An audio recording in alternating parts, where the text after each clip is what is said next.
Ils ont perdu la vie près de Calais, en tentant d'atteindre l'Angleterre, ou sur des chemins enneigés des Alpes. Cette année encore, plusieurs migrants sont morts sur le territoire français. Nous avons interrogé les associations qui se chargent des obsèques. À 2h40 du matin, dans la nuit du lundi au mardi 12 juin, les pompiers sont appelés sur l'autoroute A16 dans le sens Belgique-France. Ils viennent secourir une personne percutée par un véhicule. Confrontés à un homme d'une vingtaine d'années, probablement un migrant, les secours ont malheureusement constaté que ce dernier était décédé, indiquent les pompiers dans la matinée.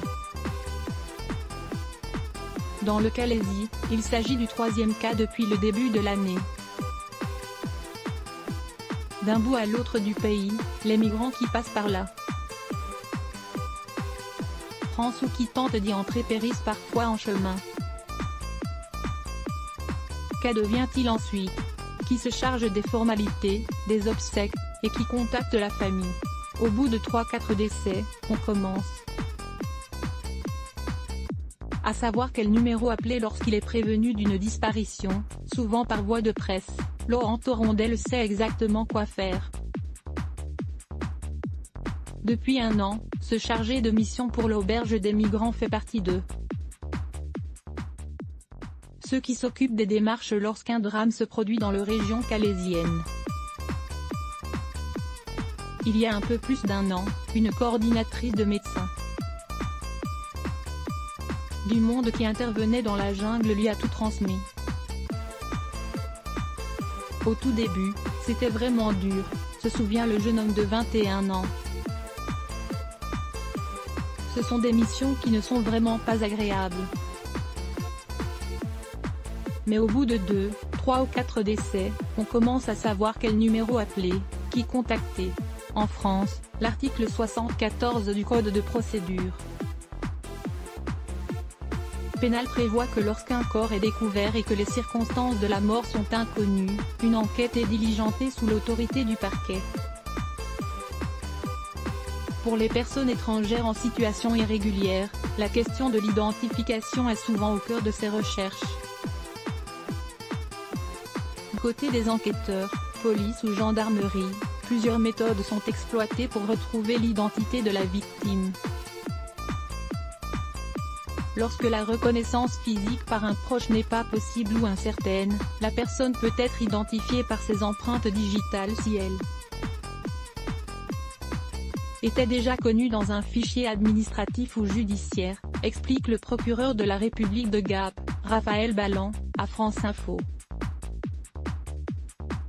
Depuis le début de l'année, il a été confronté à 2 morts survenues dans les Alpes, du côté de Briançon.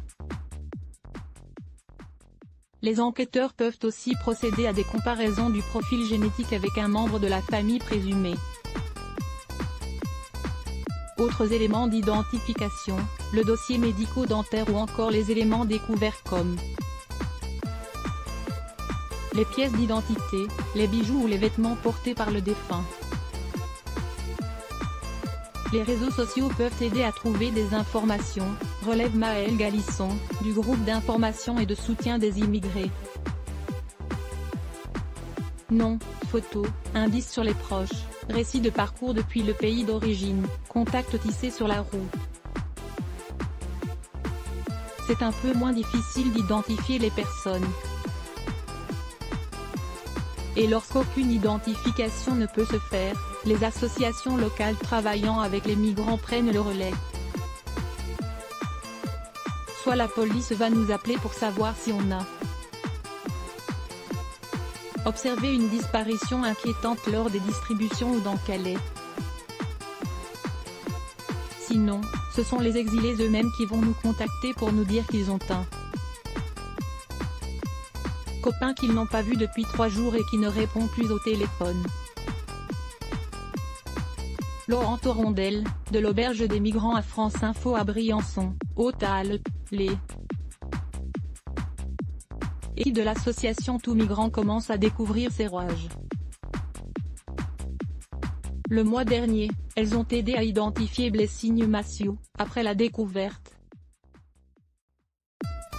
d'un corps, le 9 mai, dans les eaux de la Durance. Les bénévoles attendaient des nouvelles de cette Nigériane de 21 ans partie d'un refuge italien 2 jours avant. On a su très vite qu'une personne avait disparu au bord de la Durance. Avec les recoupements, on a pu vite faire des hypothèses très fortes quant à l'identité de la victime, se souvient Michel Rousseau, coprésident de l'association. La comparaison ADN avec la sœur de la victime a permis de confirmer les soupçons des bénévoles. Le travail de l'ombre, accompagner les familles une fois la personne identifiée, arrive là. Lourde tâche d'informer les proches, qui font parfois le déplacement s'ils vivent en Europe. Un rôle revenant aux autorités, quand elles ne sont pas devancées par les compagnons de route de la victime. Par la suite, les associations prennent la relève. Dispositions funéraires, démarches administratives, rencontres avec les autorités, aller-retour jusqu'à l'institut médico-légal. On voit avec les proches ce qu'ils souhaitent, s'ils veulent que le corps soit enterré sur place ou rapatrié au pays, rapporte l'O-en-Torondelle. Les militants affrontent les questions des familles, leur chagrin et la colère. Le choc aussi, pour ces parents qui ignorent souvent tout des conditions de vie de leurs proches. Beaucoup de familles voient ça comme un meurtre et non un accident, constate l'O-en-Torondelle.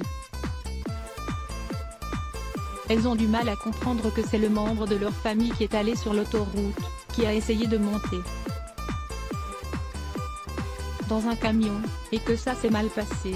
C'est un travail de l'ombre qu'on fait dans notre coin, sans soutien. Quand une famille arrive, et qu'elle a toute la colère du monde à lâcher parce que leur fils est mort, eh bien on est tout seul à la table. L'O-en-Torondelle, chargée de mission à l'auberge des migrants à France Info à Calais, les différentes associations se partagent la tâche, l'auberge pour les démarches, le secours catholique pour héberger les proches, Salam pour récolter des informations. Mais dans cette mécanique douloureusement huilée depuis une dizaine d'années, l'O-en-Torondelle n'hésite pas à pointer du doigt ceux qu'il estime être les grands absents, mairie et préfecture. C'est vraiment horrible parce que, pour les familles, ça changerait beaucoup le fait d'avoir ne serait-ce qu'une lettre de condoléances de la part des autorités, mais il n'y a rien du tout.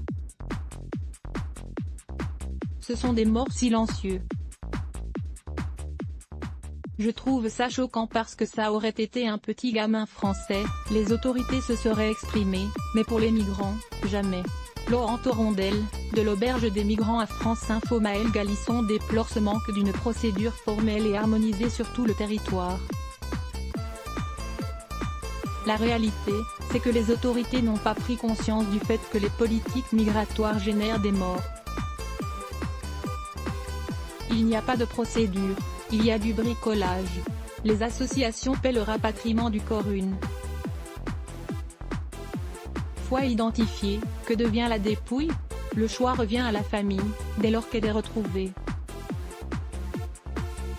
Certaines optent pour le rapatriement du corps dans le pays d'origine.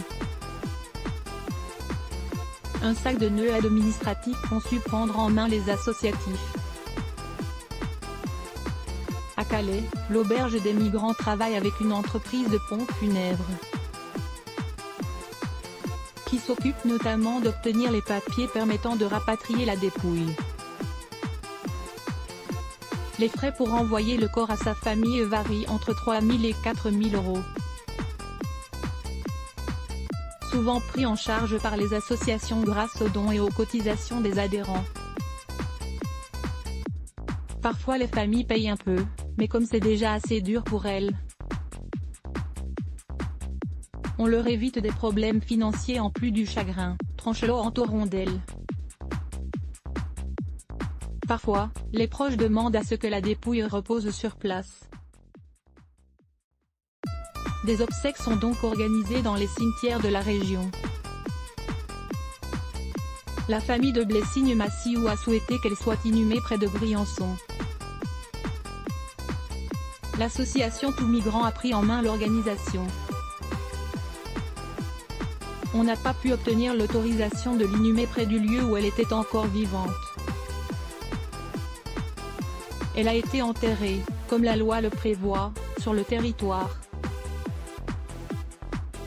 de la commune où on l'a retrouvée, raconte, dépité, Michel Rousseau. En repensant aux obsèques de la jeune femme, ce dernier ne cache pas son amertume. Ça a été très difficile, y compris pour que la famille puisse venir assister aux obsèques, s'émeut le coprésident de Tout Migrant.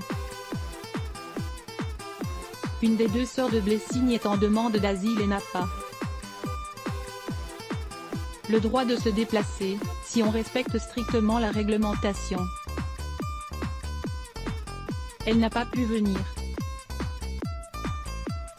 Michel Rousseau, coprésident de Tout Migrant à France Info lors de la cérémonie présidée par l'évêque de Gap, Xavier Mal, 200 à 250 personnes ont toutefois assisté à l'hommage rendu à la jeune femme.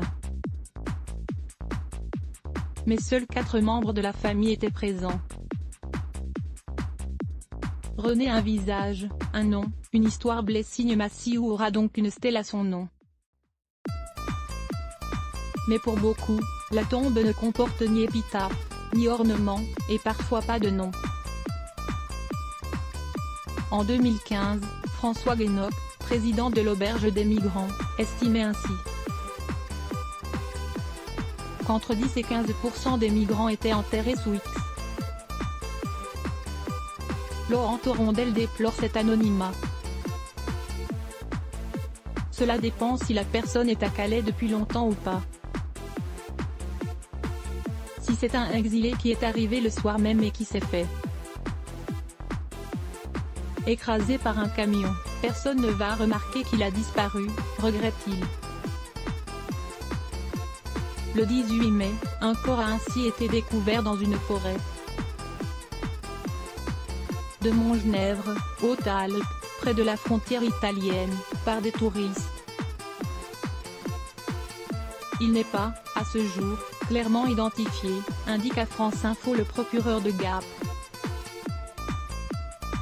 Les bénévoles ont donc choisi de le baptiser Alpha, pour qu'il ne soit pas complètement un anonyme. Ils se sont aussi mobilisés pour prendre en charge les funérailles et éviter l'incinération du corps. Au moins, par la suite, il sera possible de faire quelque chose, souffle Michel Rousseau. Pour nous, ce n'est pas possible autrement.